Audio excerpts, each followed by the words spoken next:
Le toucher est un sens de perception physique, tout comme la vue et l'ouïe. Lorsque notre corps entre en contact avec un aliment, le toucher nous renseigne sur certaines caractéristiques.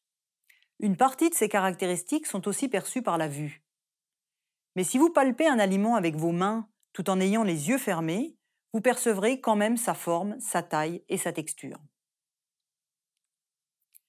On appelle les récepteurs du toucher les mécanorécepteurs. Ils transforment les stimuli physiques en informations transmises au cerveau. Ils sont sensibles à la pression et au contact avec un aliment. Par pression, on perçoit par exemple le degré de maturité d'un fromage ou d'un fruit.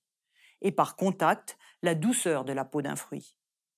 La main joue un rôle important lorsqu'on parle du toucher.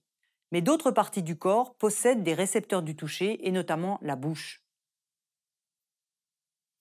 Ce schéma représente la surface du cortex somesthésique primaire, qui est l'aire du cerveau dédiée aux informations tactiles provenant de différentes parties du corps. Il montre bien l'importance de la bouche et de la langue lorsque l'on parle du sens du toucher. En bouche, nous obtenons une grande quantité d'informations sur un aliment, pas seulement sur la forme et la taille, mais aussi sur la texture.